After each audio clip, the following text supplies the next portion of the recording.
And we are back.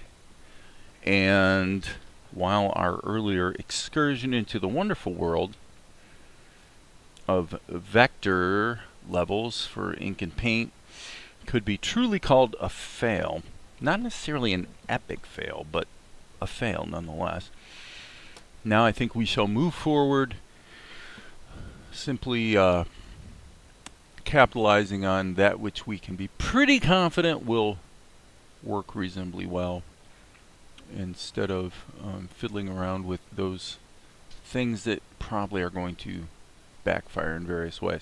Well, this is the next shot.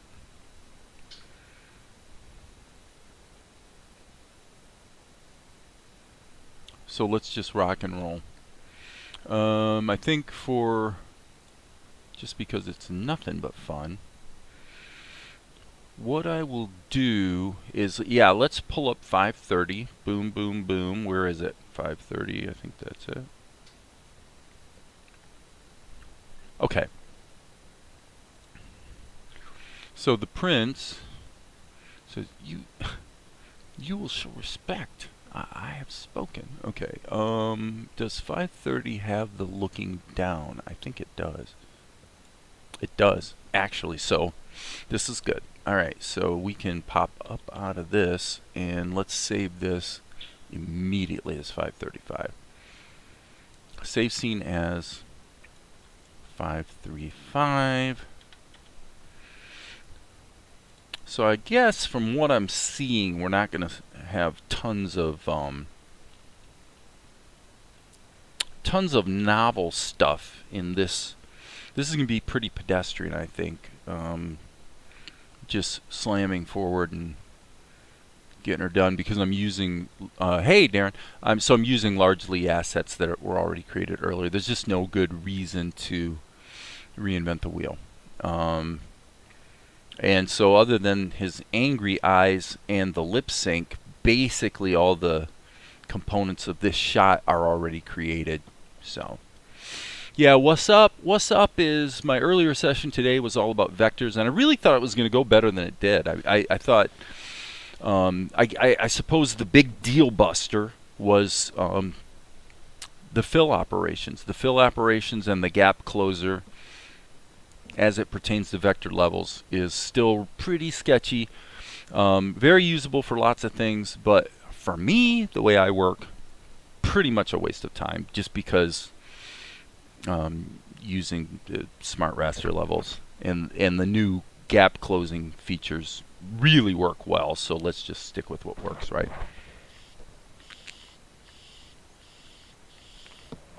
Hey, Calvin Pruitt, welcome to the party. So what we're doing here is we're taking shot number 535, and we'll turn this off so it's still in the render. And if you wonder what this is a vector level that is essentially just chasing his eyes. And the reason that's there is because when I rendered it, I didn't want his eyes to be triggering the glow effect. I really wanted that to be limited to the light behind him and the rim light on the character. So if we turn it off here, you see his eyes brighten up. It's hard to see actually, but his eyes all of a sudden get real bright right there. His face brightens up. So I just use this as a traveling mat to blank his eyes out. So as I said, everything in this shot is pretty much in this shot, so we just really need to deal with the acting. Hey Ashnan, welcome to the party. It appears that this may be the best time for me to be live streaming actually, because everybody seems to like show up. So Calvin Pruitt, are you new? Seems to me maybe I remember your name popping up on the chat quite a while ago, but I don't think anytime recently. So as I say, welcome to the bash. We're just getting work done.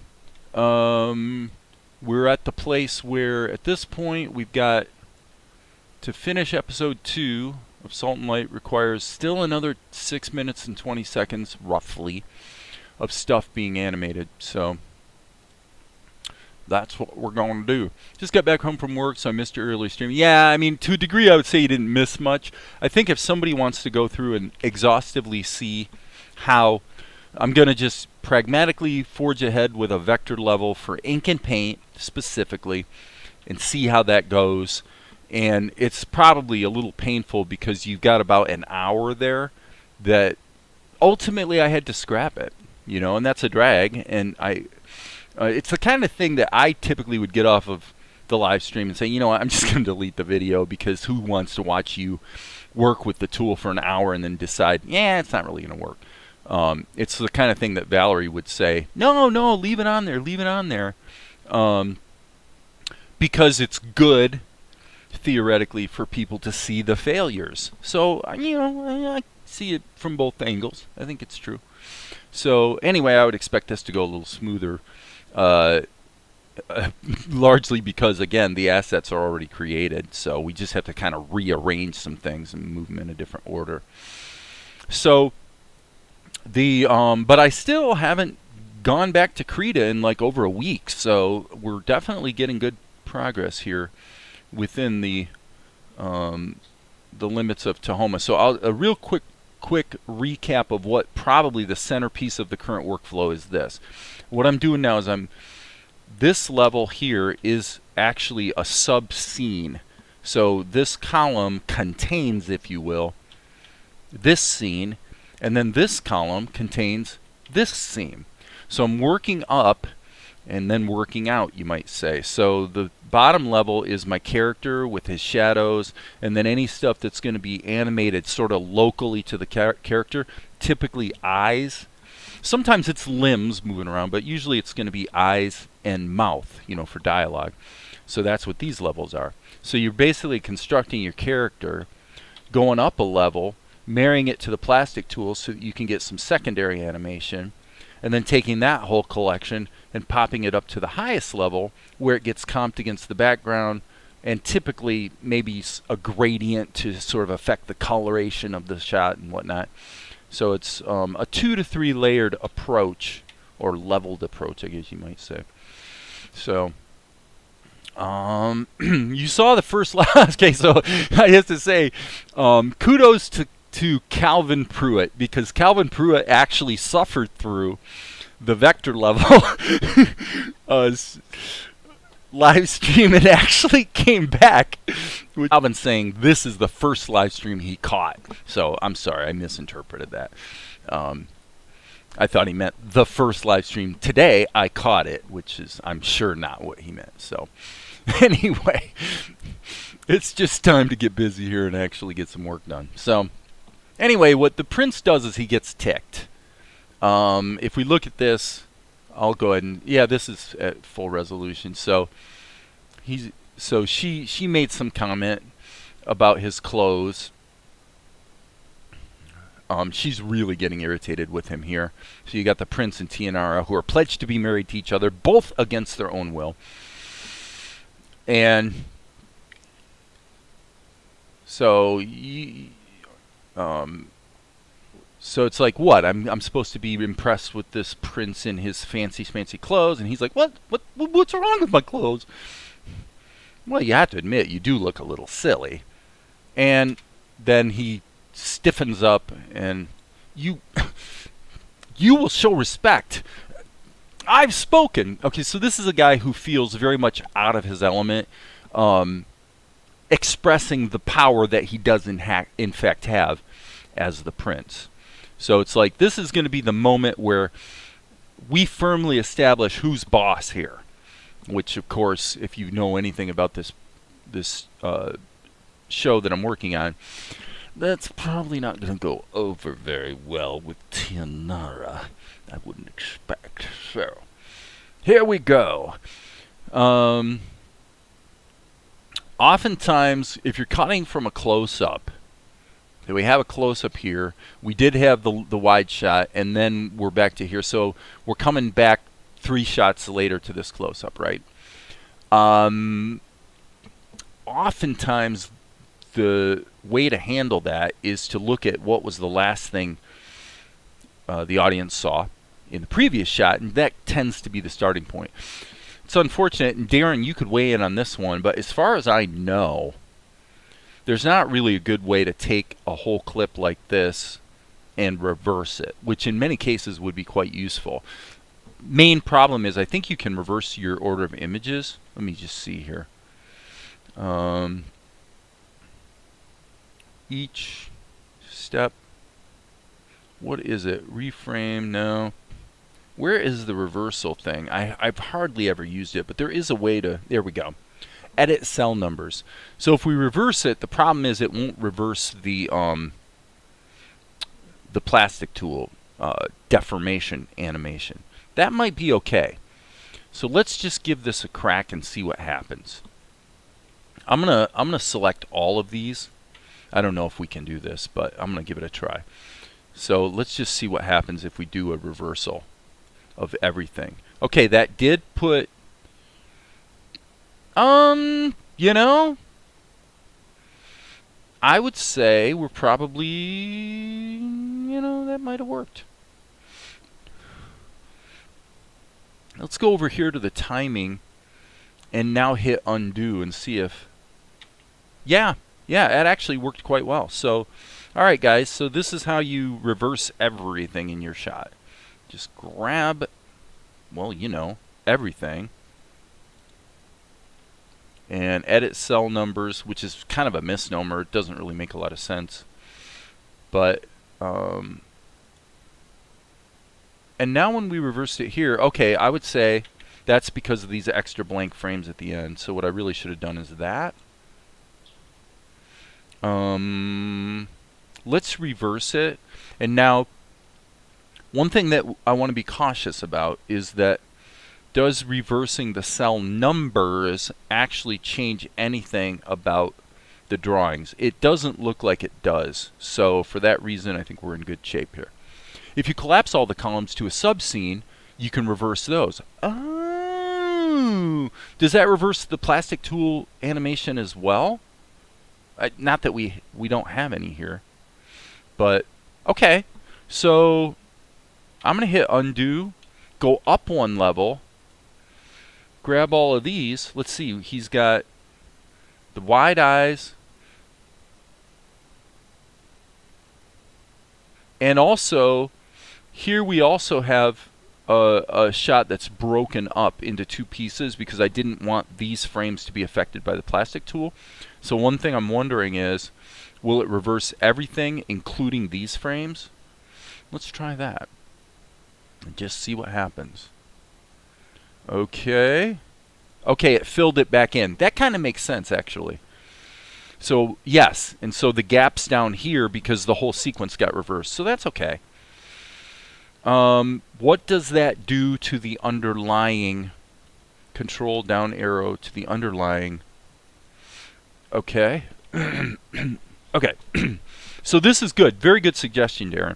So what I've done here is essentially no different than what I would do, in many cases have done, is if I went back to my edit, there's a shockingly large number of scenes, I've mentioned this before, where it turns out that if you took this earlier shot and ran it in reverse, that it would actually work.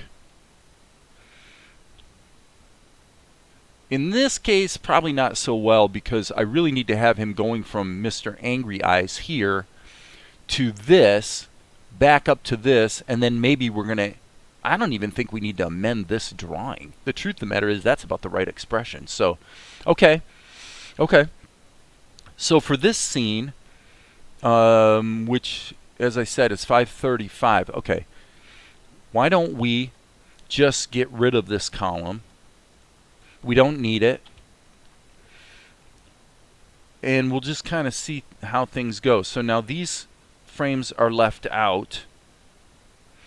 So the problem is, I'm going to undo that. The problem is this sequence still matters, but it's in the wrong place. Okay. So here's what we're going to try to do. Mr. Angry Eyes, he perks up, which I like that. So right here, I'm going to take all of this. I'm really going to be careful about building this up slowly because I don't know what the side effects are going to be. So I'm going to assume that we probably can jettison that keyframe. basically all the keyframes downstream I'm going to delete, just so we can recreate them very quickly. So now I'm going to get rid of all this stuff so that the only thing being influenced by the plastic tool, so it's the plastic tool that's causing this change in expression here. If I hit the X key, you can see that you've got a skeleton that is animating him. Okay, so now we should be able to take this, move it up north to here. Whoops, sorry. And then what I want to do, this is where it gets really interesting, because we're going to be rearranging the contents of the sub scene.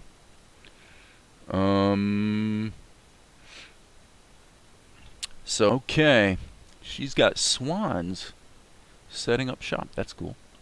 Okay. So this, here's what we're going to do. We want to basically go from, and by the way, I'm just moving these way downstream so we don't have to think about them. All right. So we still have access to them if we need them, but for now let's just try to rebuild this forward. This is something I haven't done much. So I suspect that if we go like this, we should be able to take this whole cluster here, Control C, and paste it. Control C. Can we paste it here? Yes. Okay. Okay, so that works. And so we still have the, I'm going to go ahead and add these keys back in down here just to see if they do what I expect them to do. So I'm going to hit Control V, Control C, Control V, and see if everything's working. Okay, so as far as reversing a scene, that worked pretty well.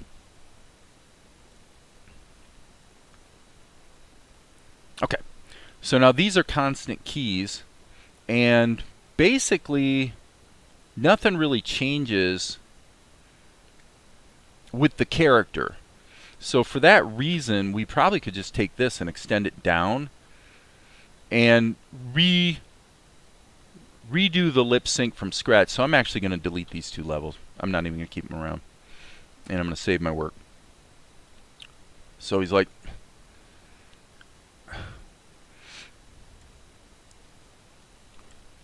so he says, you will show respect right there. Okay, so let's just do it this way. Let's just add the lip sync here on a vector level. So I'm basically creating the lip sync stuff from scratch. So Ariane Pahad, please say your name. I just did. I didn't even think about it, but I accidentally said it. Remember me. Okay, so now, but Ariane Pahad, I've said your name, so now please don't do what you did last time where you kept posting "say my name" 50,000 times, because I've never taken anybody, like excluded them from the chat or whatever, and I don't want to start today. So be good, play nicely, and we'll all have a good time. Okay. All right. I'm going to go here.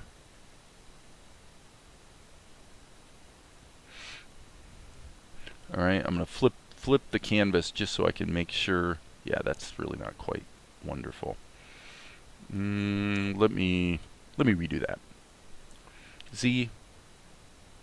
This one. That one I like. I'm going to hit the D key and resize this. A little bit wider. Little bit more open. There we go. And again, we're following anime convention, meaning that we're basically doing a 3 shape cycle where you've got open, more open, open, more open, and then almost closed. And then that gives us the pieces that we need in order to cobble together pretty much any lip sync we could want. So now let's look at the timing of it. Okay, yeah. And I think we should put in the big mouth here extend that one frame. You will show respect. Okay, so let's just get the timing of that. He says, you will show respect. I have spoken. Okay, so then at frame 50, we'll just repeat this and see if it gets us pretty close to where we want to be. Maybe, maybe not. And obviously, if we're going to make it play, we need to stretch these guys down and then probably give the whole thing about a half second or so, 2/3 of a second buffer at the end. Okay.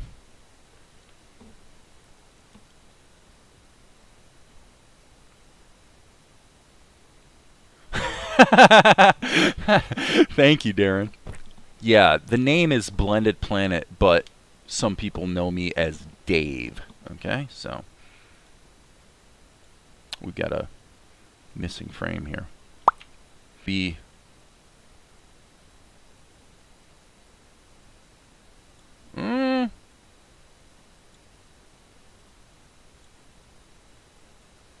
Okay, so obviously we see a problem.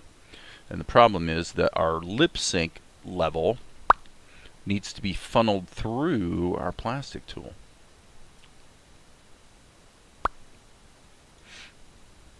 There we go. There we go.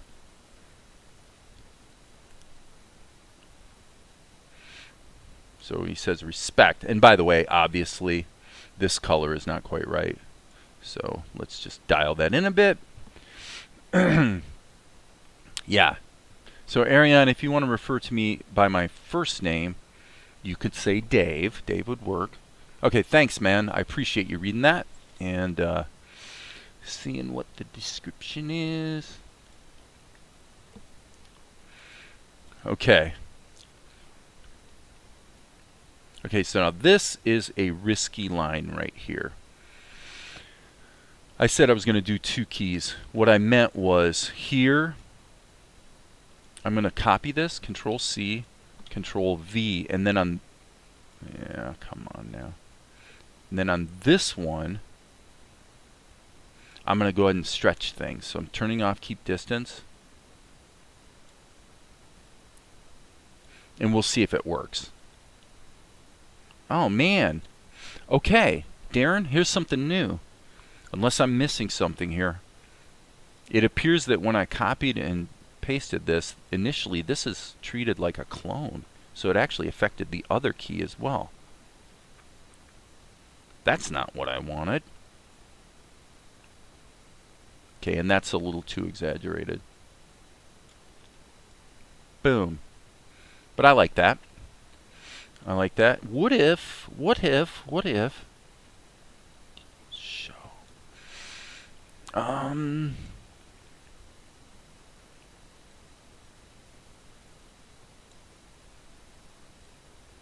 gonna okay, that won't work. But maybe just a little. No, that didn't work. I'm gonna get rid of that. I was thinking maybe a little bit of a shrugging thing with the shoulders might be affected, but I don't know. I don't think so. Okay, and then basically in between here, I'm thinking the guy needs to have a couple eye blinks. So at frame 41, well, we've got to create them here on a new level, actually. So that means let's go over here.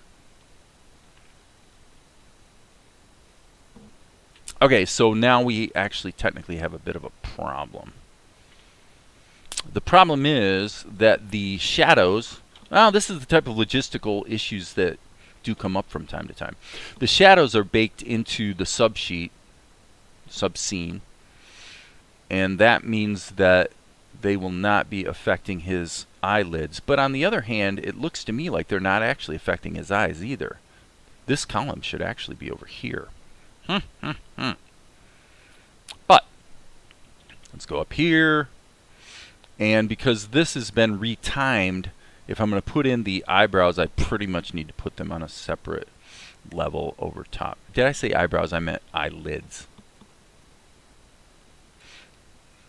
So what I'm going to do is I'm just going to kind of wing it and see if this works. So let's use a regular smart raster level, so that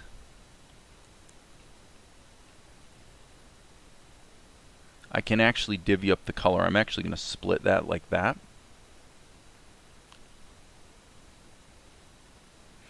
Okay. And the reason I did that is so that I can then grab the flesh tone, fill this, but then this is going to actually be that. Oops, that's not what I meant to do. Hit the R key, so I want to sample that color and fill that. Now we still have a bit of a problem, so I'm going to hit the fill tool in freehand mode, and we're going to affect both lines and areas so that I can sort of change the line color. Okay, so there's our eye blink. Now, but wait, there's more. We're going to have another problem. We need to jump up into the schematic and once again pipe the eyelids through the plastic tool. And now they're going to be initially in the wrong position. That's okay. We'll just hit the animate tool, kind of drag the center of it over here, and then get these dialed into position. And once we get these set in the correct initial position, they will always track properly no matter what the plastic tool does. Okay, so probably the prudent thing to do would be to drag this keyframe up to the top, because that way, just in case I want to put an eye blink in somewhere else, which I really should right here before his head goes down, everything will still remain in the right place. So Control C, I would say probably right there, Control V, and with one little caveat, which is that we want to go back here, add kind of a dark color,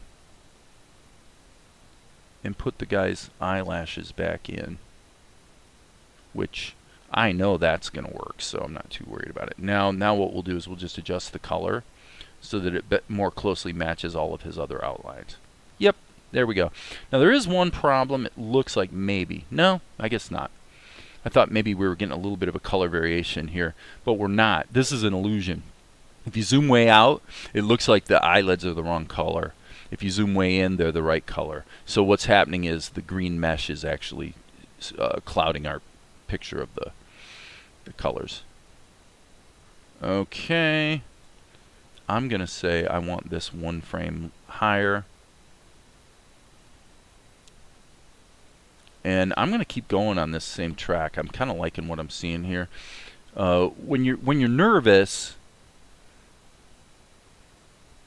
there's more blinking going on. Okay. So I'm going to say Control C. I'm going to actually put in probably 3 frames down. Let's see how that feels.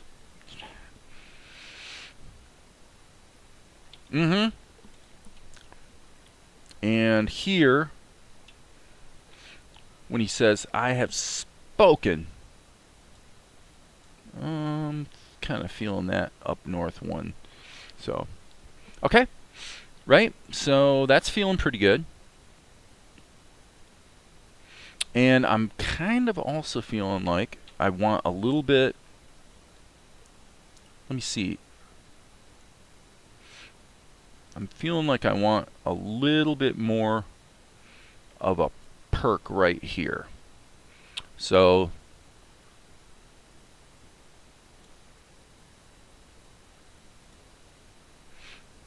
again, just a one framer. We'll get this back under control, and then we'll turn keep distance back on because I think I want to, yeah, I don't like that. I don't like that. Unfortunately, this drawing does not quite give us as much latitude with our deformation as I would hope. So I guess we'll go with that and see how it feels. That worked pretty well, actually. Okay, so this is wrong. Let me check the timing. I've spoken. Yeah, this is wrong. Obviously, this needs to be probably... Oh, actually, sorry, my bad. This needs to be just removed. That's funny. He looks funny. Control C, and then same situation here. I'm going to do 2 blinks, and I think the shot is done. Let me jump back up out of here. Well, obviously this is going to be in the wrong place, so let's just get rid of all of these keys, because they're going to be timed completely wrong. Okay. So here, that's in the right place. So now what we have to do is, unfortunately, we have to go through and manually tweak the positioning of that mask so that we can block out his eyes. There it doesn't matter. Well, actually there it might matter because of the rim light. So we'll just kind of move this off to here. So yeah, this is just kind of housekeeping so that when we render it, so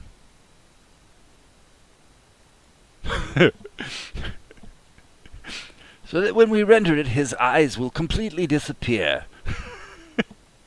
No, that's not what was supposed to happen, so I'm going to have to address that here in a minute. Something's wrong in the schematic.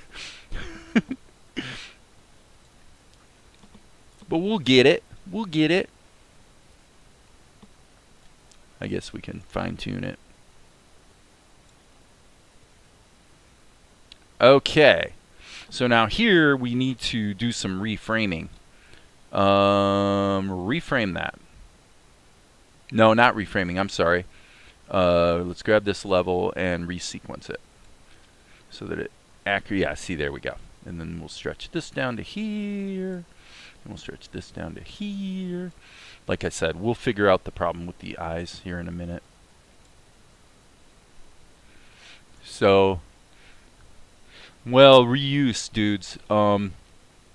It would just be, it would be dumb not to, you know. Okay, it looks like we don't have to move the mask. So now what we have to do is figure out why the mask is not working. So, well, yeah, I mean, we're talking about knocking out a 8-second shot, yeah, in half an hour instead of, you know, an hour and a half.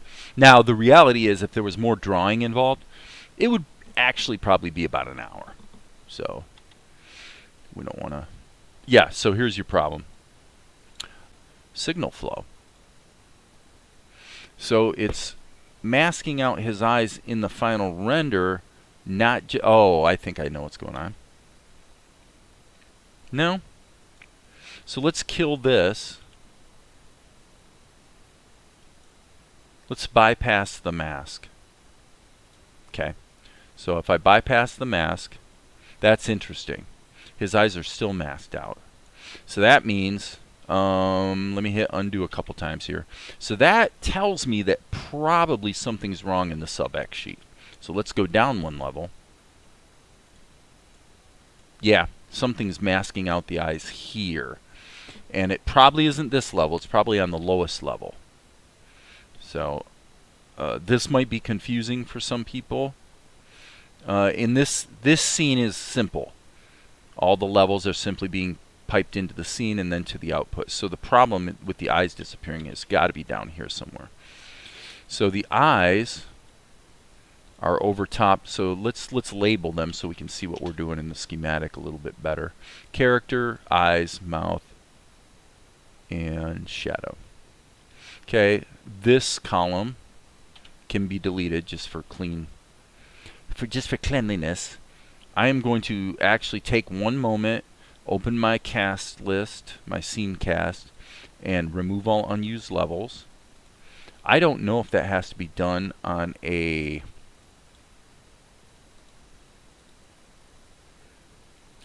subscene by some subscene basis. Don't think so. Okay, so let's go back down in. Okay, so now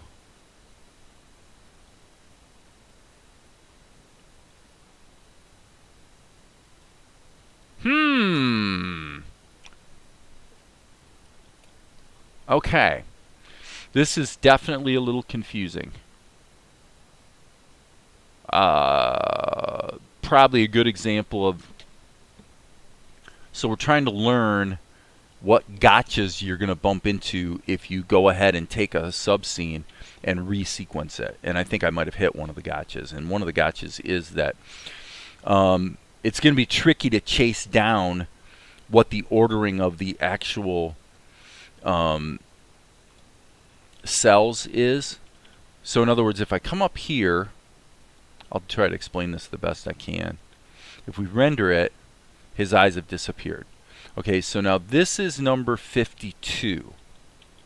If we go down here to 52, his eyes are not covered.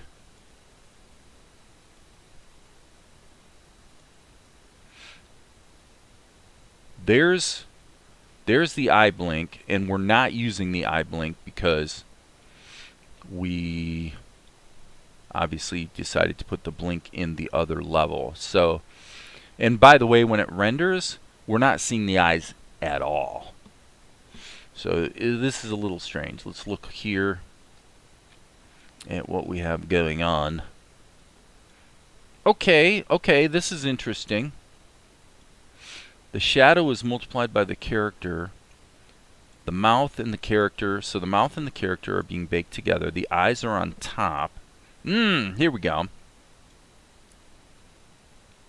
My suspicion, I could be wrong about this, but I'm going to just give this a shot here. I'm going to put this here, and actually put the eyes here, and not pipe it into the scene. So all we're doing is we're taking the eyes, the mouth, and the character and stacking them up together. Then there was a level adjustment, basically a color correction. Not much of one, but a little bit. And then that's multiplied by the shadows. That's correct. Then we add the body highlight effect. Okay. And then that's what goes to our output. Okay. So let's see if we still have... Okay, so now we see his eyes. The only time we don't is on this particular frame where he closes them. So I think we're probably in good shape. So sometimes, yep, there you go. So sometimes you have to check your signal flow. And then if we rise up out of here, did we need to resequence this? I guess we already did.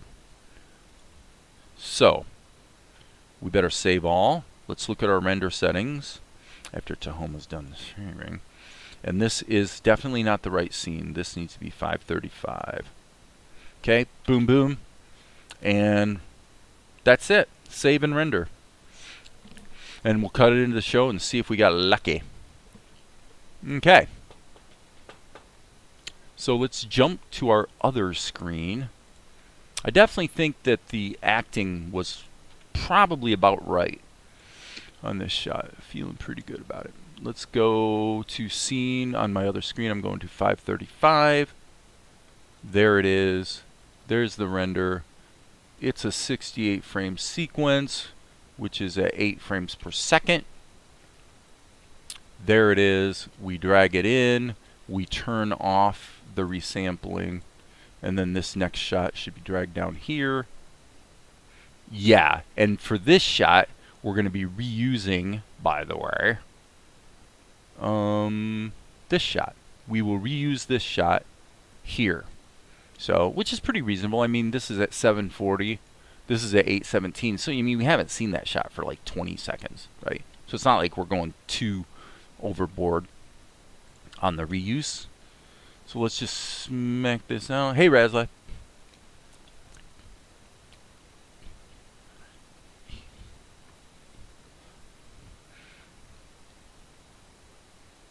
Okay, so you can see the problem, but that's going to be easy to fix. Okay, so his eyelids are the wrong color, but not because of, I'm having to think in 12 dimensions here, not because of the reason that I pointed out earlier. The problem with the eyelids is because 2 levels down, I'm pretty sure the problem with the eyelids is actually because of this. So I think for our purposes it would probably be prudent to just get rid of it, but why don't we try to mitigate it without getting rid of it? So you're saying, Dave, what are you even talking about? Well, if you look here, you see that there's a slight color correction on the prints. Okay, so that's all good. The question is, what about his eyelids? So if we go up north here, there you can see the problem. So what we have to do is we've got to match this color to the color corrected flesh tone. Guess what? It's super easy. All we have to do is hit the R key, and okay, at least I thought it was going to be easy. Why? Okay, this is interesting. Why would... Is it locked?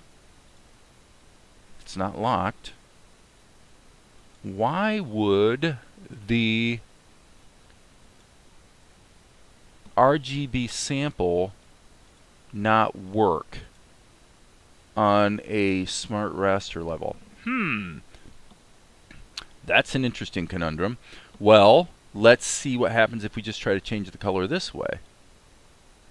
Okay, that pretty much did the trick, but it is still a little bit strange that we can't use the color sampler.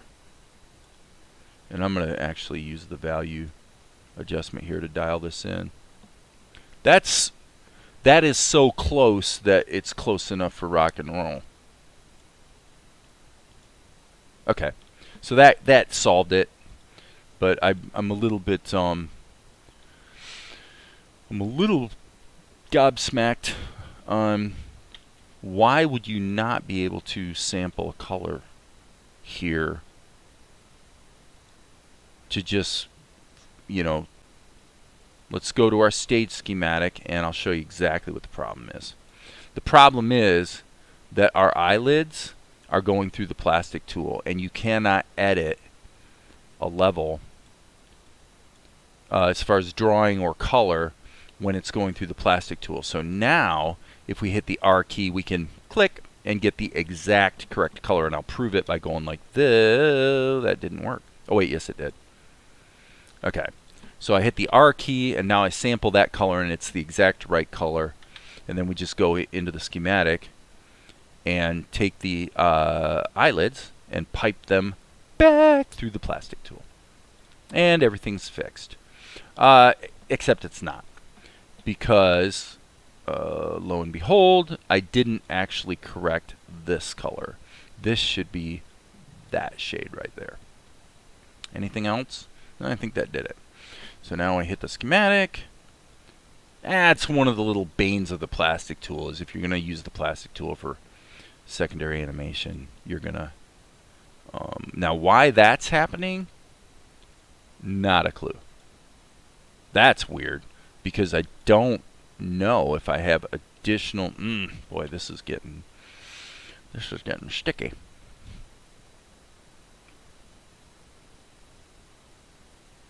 It looks like... Yeah, for a moment there you could see that the buffers were a little bit out of whack. While I'm here and thinking about it, I'm going to take... let's see, hit the G key, which for me is the material sampler, and I'm going to hit the fill tool in freehand mode, covering just areas, and fix this little problem. Just put the flesh tone underneath it so that it... I mean, frankly, probably this would be better if we use the outline color. Yep. So just a couple little quick corrections as long as we're here. And so, okay, so anyway, what you guys are seeing is that once you start, you know, it's the way I keep relating animation work to programming, you know. You've got a dependency here with a certain level of color correction in a subsheet that is affecting what gets added over, you know, one level up or whatever, and sometimes that can bite you in the fanny. So there's the problem we have. So it suggests to me that probably this column, it seems like there's some color correction going on to this column, but there isn't. And the eyelids are baked into this level. So the problem has to be here. But it can't be here because the eyelids are actually here. So does that mean that I didn't do a good job of sampling the colors? Let's look at the render. It would seem not. So what it looks like to me is that, and sorry this is so sort of challenging to follow, I'm sure, is that probably what I need to do is, if I'm going to adjust the color, follow me here folks, we're not seeing the problem when we're not rendered. So that means what's happening is there's color correction going on to this sub X sheet that's not being taken into account until we go into rendered mode. So what we have to do is sample these colors while in render mode. So my bad. I'm going to go here, do the same thing I did before, pull this out of the sub X or out of the plastic tool. Okay, I'm going to move this up to a different screen, by the way. Okay, now it should work. I'm going to hit the R key to sample this RGB level. That's interesting. Okay, so for what it's worth, oh, sorry, I hit the wrong thing. R key, and again it doesn't work. Okay, it's because I just hit undo. So bear with me here folks. This is refactoring 101. If you do things in the wrong order, if you don't do them exactly in the right order, they're not going to work. Now the question is this: when I sample an RGB value, is Tahoma literally sampling whatever happens to fall under the mouse? Or is it being a little smarter and it's actually sampling the real color of the material? My presumption would be it should be sampling this color that we see as rendered, because that's kind of what you normally want with an RGB sampler. I sample it and nothing happens. So what that tells me is that Tahoma refuses to do this. What Tahoma is going to do is it's going to sample this color. Okay, now that's interesting. When I came up out of here, it was the correct color. So that means the real problem is the buffers are wrong. Okay, so that means we need to sample this. Everything looks like it hasn't changed, but if we go back here, it has. Why? I'll bet you if we go into rendered mode and then skip a frame or two ahead, nope, it's still wrong. Okay, so this is weird. These colors here do not reflect what we're seeing here.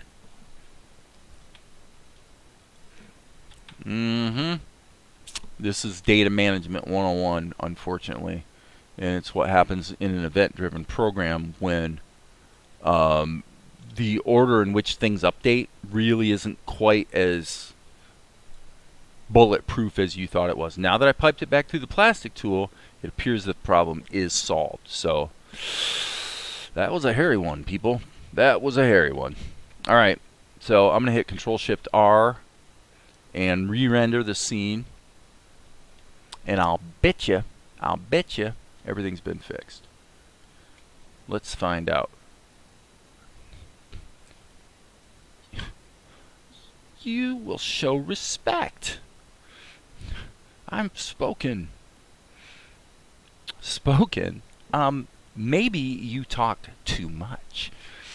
Okay, so that's another one of her sort of what I call Julia Louis-Dreyfus playing Elaine in Seinfeld moments. That's kind of the vibe that we're kind of looking for. Okay, we're done with this shot. Save all. Now there is a couple things here to consider. Over here, I do think that this shot didn't end soon enough. I'm sorry, not this one. Let me see here. A little silly. You will show respect. I have spoken. Okay, actually the timing's okay. Maybe shave just a tiny skosh off, but that's that. All right, back to here.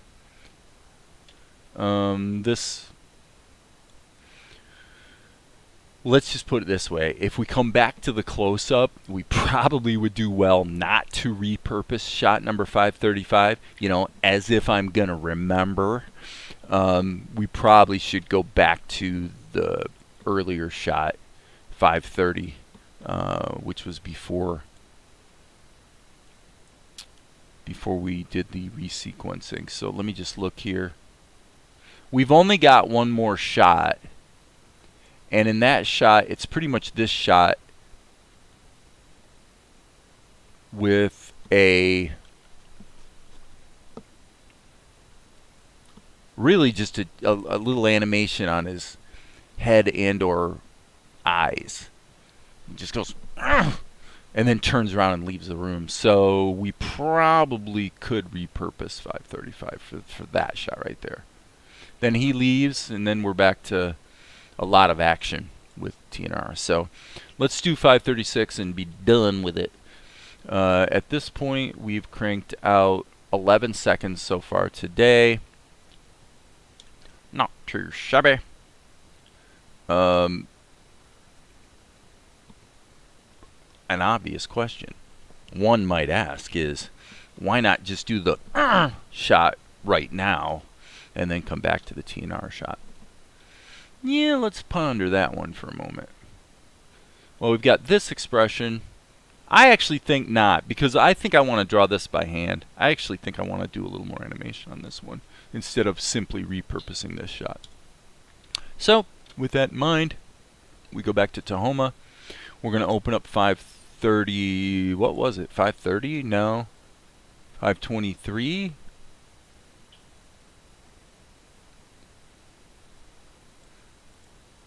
Did we use that close-up twice? Nope, just, well, wait, maybe. Nope, 523, that's the one we want. So, let's open that up, 5. We're going to open a recent scene file. And where the heck is 525? It's been a while, folks. Load scene, 525.tnz. Bidum. That's the wrong shot there, Dave. I'm sorry, it was 523. My bad. 523.tnz. And that rhymes also. I'm just full of rhymes today. Okay. So she's going to say, maybe you talk too much. Okay, so the first thing we're going to do is get rid of these. We don't need them in this shot. Number 2, we're going to save this as immediately because her acting is actually pretty close. We're just going to go in even tighter. So this is going to be 536. So file, save scene as 536. And then, as usual, let's immediately change our render settings so we don't accidentally stomp on top of our earlier scene. So 536. And we are in good shape. Just for good measure, we'll hit save all, and then we'll also, after Tahoma does that, we'll go to our scene cast and once again remove all unused levels and resave. That just makes us, gives us a good clean slate to work with. All right, excuse me. This shot is all in one level. Actually, this is, so I'm gonna say, let's do it this way. Let's hit the Animate tool in position mode, and if we hit Control, we'll see that we can't go out too far. And by the way, actually I'm going to undo that. I'm going to put this in linear mode because I want to really get the push on the animation here. So I'm going to go into the animation and I'm going to change this to linear interpolation. All right, Control key. Let's just find the spot that gives us a starting point. Boom. And then she definitely moves into camera, but what we're going to do is we're going to move the camera even more. And then it does suggest to me that maybe, oops, maybe a little shift like that would be nice too. Let's see what happens. Yeah, I like that, except we're too far out right here. Okay. I like it. Maybe you talk too much. Wow. Yeah. Okay. So what's missing? Maybe you talk too much. Where is her lip sync? Is this the lip sync? It is. So even though this isn't technically a mouth, it's actually just lines. I'm going to smack those in there. And now this is going to be repurposed a little bit. Control C, Control V, stretch that out, and we're going to extend that to 36. Why this is going down through to the South Pole, I'm not really sure. Let's save all. Waiting for Tahoma to save. Maybe you talk too much. Okay. Now, I'm going to say that this would feel better if it really were slow. Well, maybe you talk too much. Boom. Okay, right there. So let me get that again. This is too short right now. Let's pop it up to 42. I think that's what it's going to actually wind up being. Well, maybe you talk too much. Boom, right there.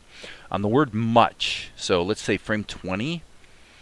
I really want to take this drawing and make an even more exaggerated version of it right here. Okay. So now as we see, this created a 3 and this got renamed to 4. So now there's something I want to do. Let me think about this. I might have to manually reorder these drawings, but this is kind of important. Let me show what I'm talking about here. Okay, so right now this is drawing number 3, and I've been meaning to try this, so it's probably just as well. Okay, so this sequence, this is really an important thing if you're trying to think about doing a bigger project. Okay, so here we have a TLV file, a smart raster level, where there are 3 drawings, and the third drawing is this pose right here. Okay, and what I'm about to do is create a variation of this pose. But if I hit D to duplicate this drawing, this becomes number 3 and this becomes number 4. So the question is, if we save this, is this going to actually break scene number, what was it? Scene number 523. It's something I've been meaning to find out, and I think we should find out. So let's open 523 and see if 523 is broken. If it is, that's okay. I'll be able to fix it. Okay? So we go here, and what we see is that's the ordering. The question is this, okay, we don't get to, Okay, guys, unfortunately I can't even test it in this case. You know why? Because actually this scene never did use shot number, that one. That was actually never used. Let me go back here. I just want to make sure there isn't some other shot that uses it.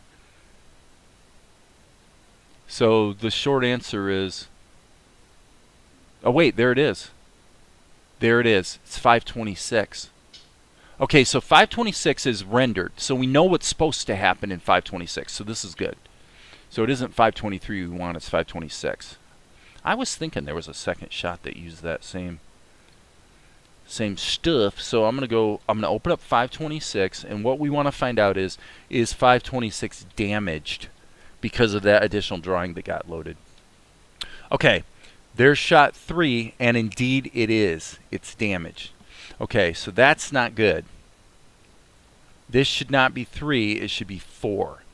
So we go bloop, and our eyes are squinted down, whereas in the rendered version, bloop, and our eyes do the little thing.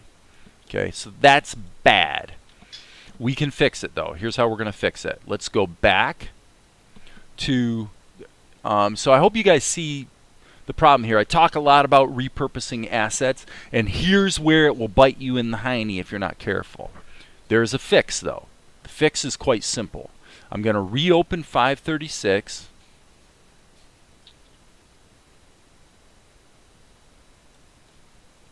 And what we're going to do is go to this level, and what we probably should do is, there's more than one way to do this, but probably what I should do is just delete that drawing. And now what I'm going to do is insert a new drawing. Okay, and it just changed that to 5, which is also wrong. So the best course of action, the safest course of action, is to duplicate the last drawing and delete it. Sorry, I didn't get everything. Erase. So that you have a blank drawing, and this needs to be lines and areas, but not selective. Okay, so now, okay, unfortunately, Tahoma is doing everything wrong at this point. This is actually really, really bad. Really bad. Because what Tahoma's doing is, it's doing exactly what we would hope it wouldn't do. Which is it's created a number 5, it deleted 3, but it didn't change the numbers back. So again, we can fix this. Okay, this gets us back to our problematic situation. This drawing needs to be 3 and this drawing needs to be 4. Okay? So here's how I'm going to do it. And we're going to kind of use the fact that these two are duplicates to our advantage. We have a copy of this, so this one can be erased. This can be selected. So we're not Control C, hit the S key, and paste it in. And now, if I save all, when I go back, and we got to wait for Tahoma to save it. Okay, so now when we go back to shot number 526, and yeah, we'll save all, that's fine. Hey, Carol Roy, you're new here. So now when we go back to 536, I'll bet you, look at that, everything's fixed. Okay? So this is the important takeaway, is if you're going to use assets in a smart raster level and you want to reuse them in many scenes going forward, and you don't want to break your earlier work, always add the new drawings to the end and cut. And if you're wanting to duplicate a drawing that's 3 drawings earlier, use the selection tool to copy the contents of the drawing into the additional one. Don't insert new drawings in the middle of the sequence. I've mentioned this like 3 or 4 times in the last week, and I've never had occasion to actually see it happen and go sideways. I've kind of warned you guys about it. Well, now we saw what happens, where we really broke an earlier shot. So now what we have is a duplicate of this 2 drawings down, and the fact that we're adding, we could add as many drawings, it'll never break my prior work. It's only going to break it if I stick something in and everything else gets shifted out of place. So, yeah, welcome, Carol Roy. Thanks for being here. Okay, so what were we trying to do in the first place here? We're trying to take this drawing and we're going to add a little, we're going to punch down her attitude even more. So, boom. As you guys know, I love to say words like boom. So, boom. And boom. And now what we're going to do is we're going to use the V key, which is the Smart Raster Paint tool. If you're an OpenToonz person, it's the paint brush tool is what it's called, as opposed to, so it's the difference in OpenToonz between the brush, which is what you use most of the time, and the paint brush. It's probably better named in Tahoma, where this is the brush and this is the Smart Raster Paint tool, what OpenToonz calls the paint brush. Okay? V key. So now what I'm going to do is I'm just going to manually fill this in. I could hit the fill tool and not in freehand mode, but normal mode, and kind of fill that gap. I'm guessing this won't fill. It did, actually. I can have a little more control over what I'm doing here.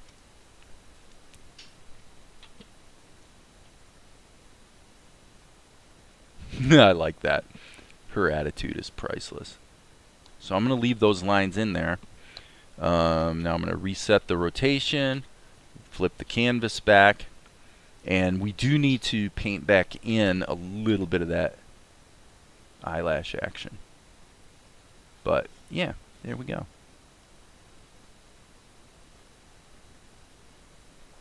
There. She looks very snarky. Okay, so we already figured out where that was going to be. Maybe you talk too much. Right there. Yeah, I said frame 20. I actually think it probably belongs about there. So we'll just stretch that there. Grab this guy. Pull it in here. Yeah, she definitely has a tood going on.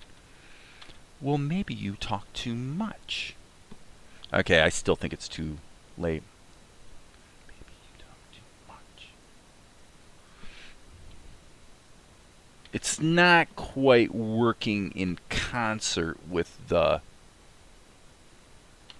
camera move as much as I hope. So I think that when the camera move stops, is boom, that's when the attitude kicks in, right? Boom. So she says, well, maybe you talk too much. And now my question here is, do we want a little bit more of a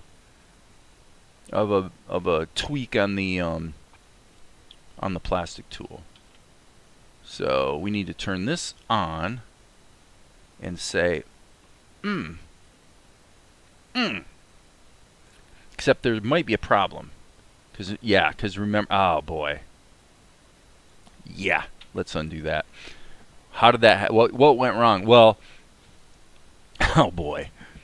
Number one, most of these joints don't have global keys on them. So that means that if I were to move a joint that has no other animation keyframe data associated with it, in other words, these little nodes, then by moving a joint that wasn't animated anywhere else, Tahoma is going to interpolate all the way back to frame 1. That's what just happened.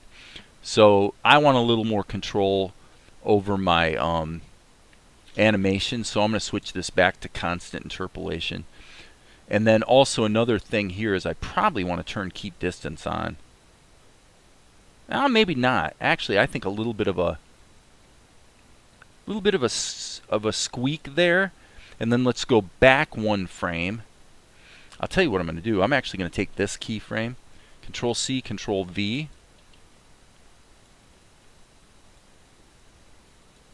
and probably they should be here. But then what I'm going to do is I'm going to take, I like it. I think this probably should be duplicated, Control C, Control V. Strike that. I'm going to just add the 1. I'm going to add 1. So I'm just adding a little bit more of these lines that are wiggling that indicate she's talking. And I think we're done. I think we're done, folks. Does this have the rim light? It does. So this is all ready to go. I wonder, though, about one thing. Let me go into my effects schematic and see what... Yeah. I want to explode this and just see... Yep, this is Dave's bloom. I think what I'm going to do, though... Okay, yeah, so we did the bloom effect against the body highlight. So this is probably going to be confusing to some people, so let me just explain this real quick. Alright, so the body highlight effect gives us this rim light right here. This looks pretty good. Now what I'm wanting to do is add a bloom. So I'm going to use the one that I created, Dave's bloom. And then what we do is we simply comp it over itself. And now we can see it's really, really out of control. So for that reason, what I'm going to do is explode the effect so we can see its constituent pieces. And we're going to dial it in. Now, I am seeing a bit of a problem here that I've seen before. And I think it has to do... let me check something here. No, it has nothing to do with it. Oh, that's just a mild blur that I put on the background image, actually. So, let's see if we can salvage this. What we're going to do is take the output. Sorry, I got to wiggle things around here quite a bit. And then zoom back in. Okay, so what I'm going to do is take the output and route this directly to the output.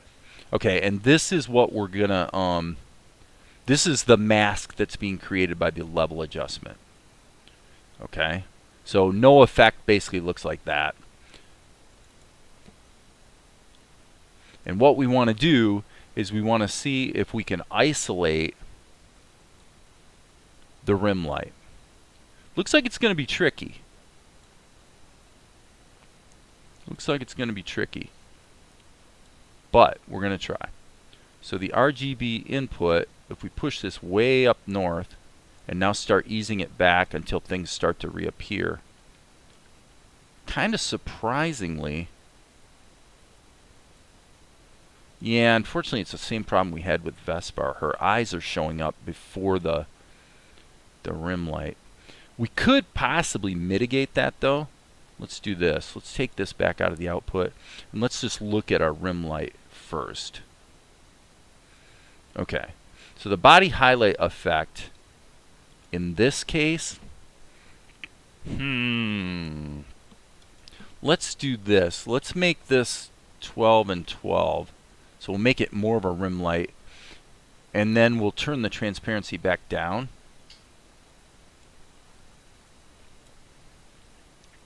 Like that. And maybe that will do the trick. Interaction is kind of not the greatest. So, okay. So if we go into render mode, we can see our rim light is a lot hotter now. Okay, so that's fine. Let's kill that from the output. And what we want to do now is look at our mask. Our mask, oh darn, it's the same situation. Okay. Hence, my solution is we're going to crank this back up. Actually pipe this back up to where it was. Not quite, but a little closer. Okay. We're going to go ahead and obviously the brightness is definitely hotter on the rim light than on the on her eyes. So maybe, just maybe, oops, I just plugged the wrong thing. I need to plug that. Maybe we're going to be able to dial this in. There we go. We're starting to get there. Yes, that's what I wanted. That's what I wanted. Very good. Okay. Yep. So we're basically just adjusting the contrast so we can really clamp in on the rim light. Now, the thing about it is, you might say, yeah, but that makes your bloom effect like really obnoxious. Well, no, it doesn't, because ultimately what we're going to do is we're also going to then ramp it down and control it with this one, with the RGB output. So probably something like that looks good. Now if we add the blur to it, there's our blur. And so we're in good shape. So what we want to do is take our scene, pipe it through. And so now we have a new problem that I've seen before and frankly haven't quite been able to solve, which is we've got a banding problem with the way it's comping over top of our background. The way I've solved this other times is kind of a kludge, and the kludge is that, you know, you could talk about why this is happening. There's good reasons why it's happening that have to do with trying to overlay two gradients, but the way I've kludged it out in the past, which I think will work this time too, is that instead of putting her character through the body highlight, or I'm sorry, through the bloom effect, I'm going to put the whole scene through the bloom effect. Okay? How do you do that? Well, what I'm going to do, and it may not work, but I think it is going to work. So now instead of putting her character with her body highlight through that, I'm going to go ahead and pipe her back into the scene. And then I'm going to move these guys over here. And it is in fact going to be the entire composited scene that we put through this effect. Come on now, come on. What is going on here? Kill that. Okay. That I want to delete. We've got a loop. We've got a looping dependency here. something that's feeding back from its input to its output, and Tahoma didn't want to let us do that for a good reason. So now I suspect if I put this through here and that through there, and then this goes to the output, we're going to probably get our bloom, which we did, without the banding. So there you go. Now, one argument you could make is that we really don't necessarily want the level of chromaticity in the bloom, because you can see it's picking up a lot of that, a lot of the pink, you know, maybe more than we want. And you could mitigate that. Let's look at two things. Number one, first of all, we can turn the whole effect down. So that gets us pretty much back to where we started. But if you wanted to dial down the chromaticity a bit, the simplest way to do it would be right here after the color adjustment, which, as you remember, was very, very bright pink, is just go ahead and do an image adjust, HSV scale, which is hue saturation value, and then just dial down the saturation. See, now it's starting to white out. It's starting to turn more white. Okay? Now, question. Is therefore the body highlight now overblown? I would say probably yes. Let's crank up the transparency a bit and see what that does to our overall look. Probably about there. Just kind of in the middle. Ah, that's too much. Yikes. And of course you can change the color of the body highlight too, because of the way the bloom effect works. Hey Pen, you know, we're picking up quite a bit of the color bleed, as it were. So basically we're ready to render, and we've got yet another shot done. Unfreaking believable. I've been live streaming for 1 hour and 20 minutes, and I will have gotten in this session 5 seconds on top of 8. 5 plus 8 is 13. Can't do the math. Plus 3. So we're over our 15-second goal. Good, good, good, good, good. All right, let's transition back over here. On my other screen, I am in fact going to do a render. This is shot number 536. So again, on my other screen, I'm double checking my output settings, and it looks good. So I hit Control-Shift-R.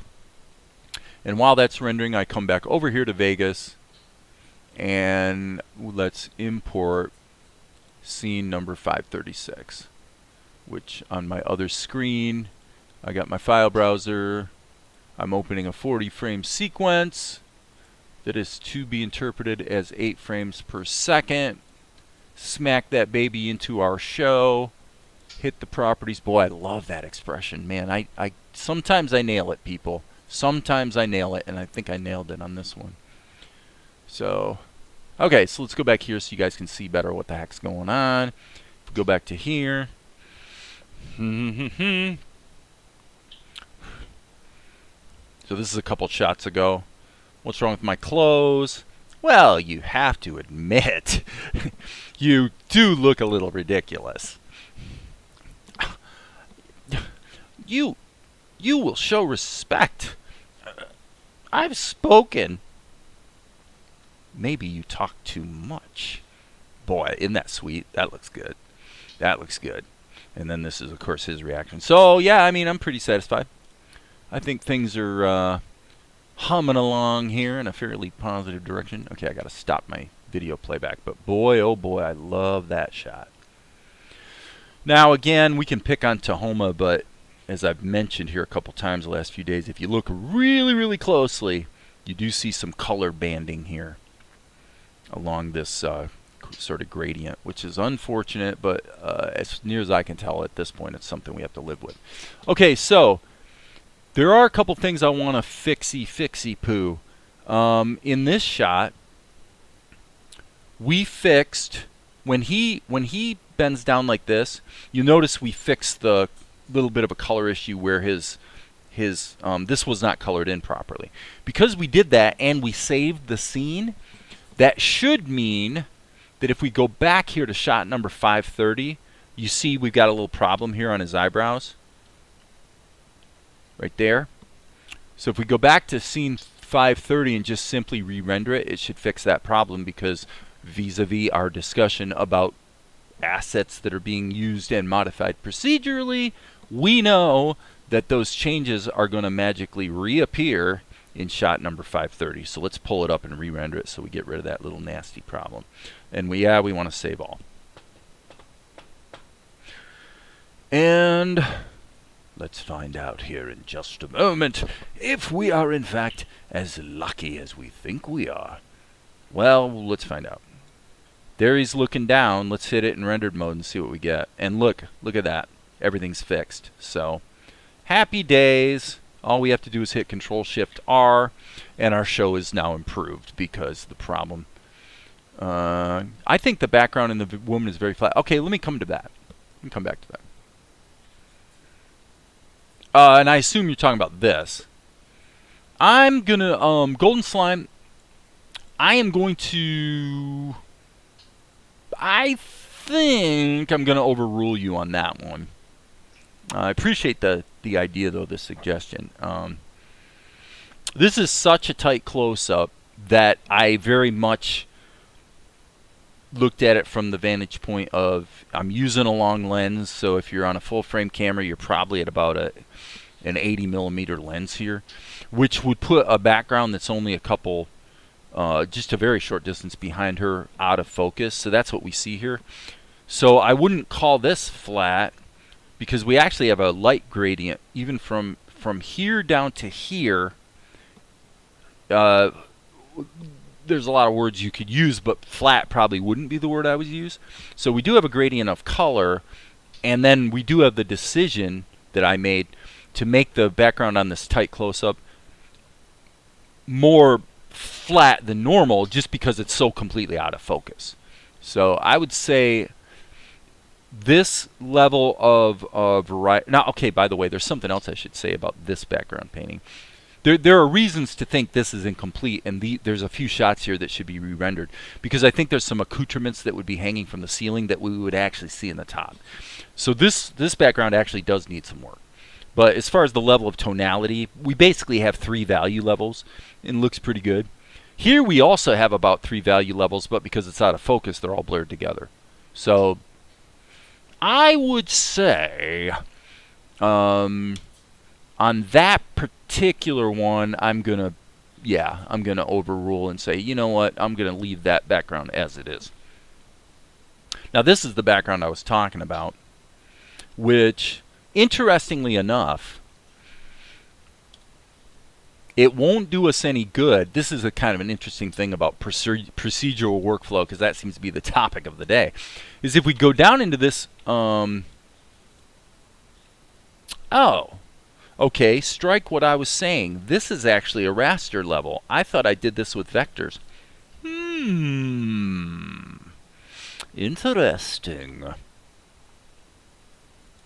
Okay, so apparently it was this one that was done with vectors, and this one probably needs some accoutrements as well. So there's a few situations in the last, I don't know, minute of show where I do think going in and doing some fixing up on the backgrounds would be well advised, because this background gets used a lot. And so I think maybe a little bit of stuff. We've got to be careful, though. If we're going to have some little dainty things hanging from the ceiling, we want to be careful that their value doesn't deviate too much from the background as it is already painted, because otherwise it's going to call attention to itself. So you're dancing a little bit of a dance between having some stuff in there that gives it a little bit more life, but without actually calling attention to itself, because obviously you want your audience to be looking right here. There's probably some things you could do about that compositionally, where you actually are kind of directing the eye. Let me think about that for half a second. I mean, this is basically the folds and wrinkles of a sort of a canvas that's covering up the entrance to the tent. Truth of the matter is it probably has more wrinkles than a real canvas would because canvas is a fairly heavy material. But that's okay. That we can live with. But what we do have working for us here, if you think about it, is that compositionally these are all angled up in this direction, so they're sort of pulling you up to a degree through his head, which is what you're supposed to be looking at. So it actually suggests if you were going to have something in here, I'm thinking you would only want to flank the edges a little bit.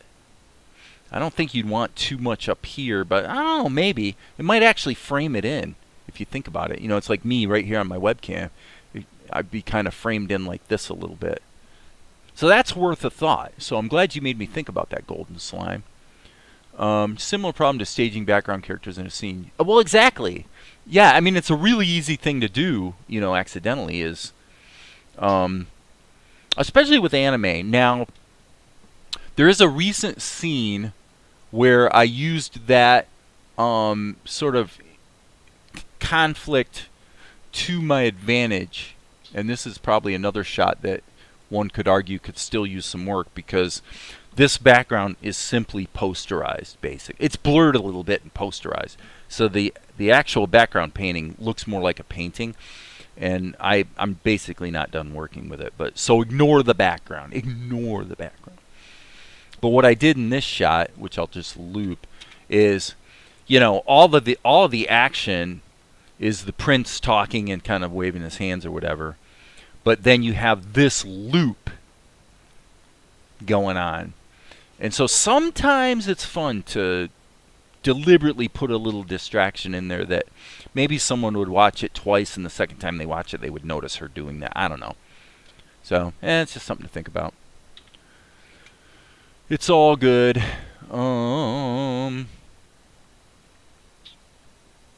Boy, and this is actually a great example of the conversation we had earlier today about vector levels being so crisp. I gotta say, this is not vector. This is a smart raster level, and boy, did it come out crisp. Now, you could also argue, though, that the outlines in this shot are a little too black and probably should be lightened up a bit. And also, you could argue that this last shot of the prince looks a little bit stupid. So, you know what? Let's address that right now. Since we're going back and fixing things, let's go back to shot number 528 right now. We'll save all. Give it 5 seconds to save. I'm going to go back to shot number 528 and let's fix a couple things. So open recent. Is it in the list? I am not seeing 528. Not entirely surprising because I haven't opened that one in a while. So 528.tnz. Okay. So what did I say? First of all, let's go down, and we want to go down 2 levels deep and look at his outline. Okay, so his outline is actually not that dark. So I would say that the post-production, the post-processing, caused it to look darker than it actually is on render. So if I make it a little lighter than we normally would have, that's better. Okay, that gets us in the zone. All right, so the only thing still missing then would be that final drawing, which was really quite egregious. Boom. Yeah, this one looks stupid. This looks completely stupid. Boom. It's shot number 8. Let's just go in here and fix this right now. Okay, so how would I do this? I don't mind that it's a little bit on the let's say sketchy side. Let me see, if I hit the B key, can I paint here? Okay, yeah. Redo that. I'm going to grab the whites of his eyes. I think that's that color, yeah. I'm going to hit the V. I'm actually going to paint that in. I'm just going to paint it and then draw over it. And then you'll see, well, and it may not be successful. I'm going to try. So now what I'm going to do is I'm going to erase all of this.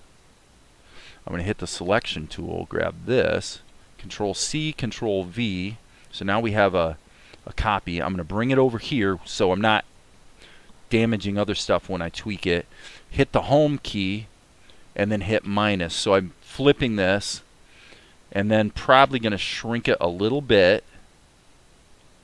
And probably flip it a little bit. And, okay, I'm going to shrink it even more. Just wait till it feels about right.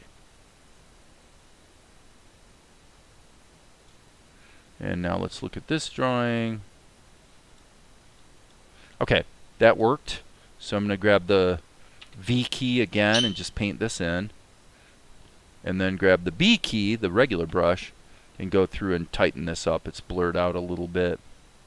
And also, kind of importantly, his eye is obviously looking in the wrong direction, and I just filled that with the wrong color. So now this is actually harder than it looks. I have to guess. Hit the N key. It's close. Not quite. Not quite. Actually, putting two dots that look like their eyes looking in the same direction is way harder than it looks. Okay, so now we're going to go up, out 2 levels and hit Control-Shift-R and just re-render the darn thing, and then we should be able to go back to our show and see that once again we've got yeah, the outlines look better, still nice and crisp, and look at that. There we go. Absolutely. That's an improvement. That's what I like to see. Sweet. So we fixed quite a few things here today. I think I'm going to go ahead and call it a day.